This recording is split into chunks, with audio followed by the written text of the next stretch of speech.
Assalamualaikum warahmatullahi wabarakatuh.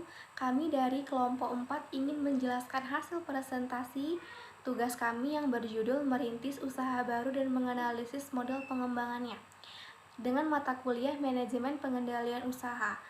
Kami yang beranggotakan 4 orang ingin memperkenalkan anggota kami satu persatu. Yang pertama saya sendiri, Nana Elvira dengan NPM 1915310095, dan rekan saya Febri Anissa Azara dengan NPM 2015310464, dan rekan saya Hesti Triana dengan NPM 1915310814, dan rekan saya Yuda Pratama 191513100832. Izinkan kami menjelaskan hasil presentasi kami. Pengertian bisnis. Pengertian dari bisnis menurut Harkless dan Kapur adalah suatu kegiatan usaha individu yang diorganisasi untuk menghasilkan atau menjual barang dan jasa guna mendapatkan keuntungan dan memenuhi kebutuhan masyarakat. Beberapa yang harus diperhatikan dalam berbisnis ada 4. Yang pertama, jenis produk barang yang dibutuhkan dalam pasar. Yang kedua, konsumen terhadap produk barang yang diinginkan. Dan yang ketiga, daya beli konsumen dalam pasar. Dan yang keempat, usaha sejenis dalam pasar. Langkah-langkah dalam memulai usaha. 1. Mengenali peluang usaha seseorang dalam menangkap peluang. 2. Optimalisasi potensi diri untuk memulai usaha, perlu dilakukan self-evaluation atau self-assessment. 3. Fokus dalam bidang usaha. 4. Fokus berarti memusatkan perhatian pada suatu usaha tertentu yang sudah ditekuninya. 5. Fokus berarti pula ia menekuni bidang usahanya sampai ia dikenal oleh pelanggan. 6. Fokus juga bisa dimaknai bahwa memulai berwirausaha berawal dari hal-hal yang kecil dan berfokus berdasarkan sumber daya yang dimilikinya. 7. Berani memulai. Untuk memulai usaha berbisnis, harus ada A. Peluang, B. Potensi diri, C. Potensi yang tinggi, D. Keberanian memulai, E. Proses memulai bisnis. Jenis-jenis dan bentuk bisnis yang akan dijalani mempunyai proses-proses. A. Ide. Ide sangat berpengaruh dalam memulai suatu usaha karena kalau tidak ada ide, usaha tidak akan mulai. B. Modal. Modal bukan cuma uang, tapi barang, tenaga, skill, juga fasilitas. C. Barang dan jasa. Menentukan barang dan jasa yang akan dijadikan objek bisnis dan memiliki pasar. D. Itu ada pasar. Mengamati peluang pasar sebelum menciptakan barang yang diminati konsumen. E. Ada profit. Bila peluang pasar sudah tersedia, maka tinggal memproduksi barang atau jasa yang disebarkan di pasar agar segera meraih keuntungan. Hal-hal yang harus diperhatikan dalam merintis usaha baru. Yang pertama, barang dan jenis usaha yang akan dimasuki. Adanya pengenalan usaha ini diharapkan dapat memperoleh gambaran secara sederhana sehingga mencapai proses pencapaian tujuan dan sasaran usaha yang telah direncanakan. Yang kedua, bentuk usaha dan kepemilikan yang akan dipilih perusahaan, perseorangan atau PU. Bentuk usaha ini paling sederhana dan mudah mengorganisasikannya karena pemiliknya hanya satu dan langsung dikelola sendiri. Yang ketiga, tempat usaha yang akan dipilih.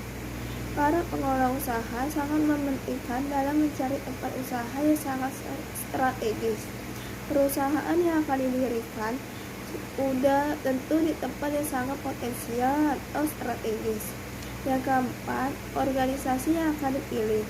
Menurut Georgi, organisasi adalah mengalokasikan seluruh pekerjaan yang harus dilaksanakan antara kelompok kerja dan menetapkan wewenang serta tanggung jawab masing-masing individu yang bertanggung jawab untuk setiap konsumennya. Perencanaan usaha adalah suatu cetak biru tertulis atau blueprint yang berisi tentang misi usaha, usulan usaha, operasional usaha, rincian finansial, strategis usaha, peluang pasar yang mungkin diperoleh, dan kemampuan serta keterampilan pengelolaannya. Perencanaan usaha sebagai persiapan awal memiliki dua fungsi yang sangat penting, yaitu satu, sebagai pedoman mencapai keberhasilan manajemen usaha, kedua, sebagai alat untuk mengajukan kebutuhan permodalan yang bersumber dari luar. Adapun kekuatan dan kelemahan usaha kecil, yaitu kekuatan usaha kecil diantaranya satu, memiliki kebebasan bertindak, yang kedua fleksibel, yang ketiga tidak mudah tergoyah. Adapun beberapa kelemahan usaha kecil, yaitu pertama, kesulitan mencari modal, yang kedua, terbatasnya akses pasar, dan yang ketiga, kurangnya akses informasi dan sulit memperoleh pasar. Aspek kelemahan kultural. Kelemahan kultural mengakibatkan kelemahan struktural. Kelemahan kultural mengakibatkan kurangnya akses informasi dan lemahnya berbagai persyaratan lain guna memperoleh akses permodalan, pemasaran, dan bahan baku, seperti 1. Informasi peluang dan cara memasarkan produk. 2. Informasi untuk mendapatkan bahan baku yang baik, murah, dan mudah didapat. 3. Informasi untuk memperoleh fasilitas dan bantuan pengusaha besar dan menjalin hubungan kemitraan.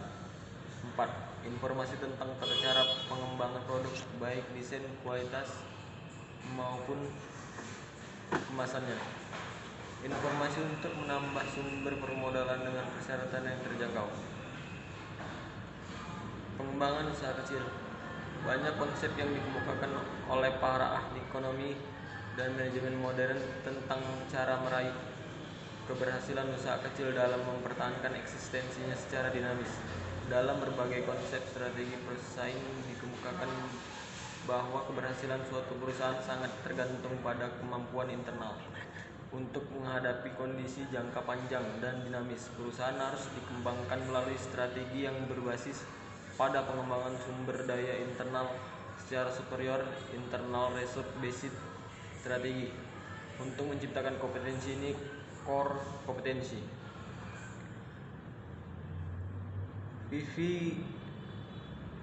FVF dalam konteks persaingan bebas yang semakin dinamis seperti sekarang, perusahaan harus menekankan pada strategi pengembangan kompetensi ini. Building core kompetensi, yaitu pengetahuan dan keunikan untuk menciptakan keunggulan-keunggulan tersebut dapat diciptakan melalui The New 7S strategi. The New 7S yaitu superior stakeholder vision, yaitu mengutamakan kepuasan stakeholder.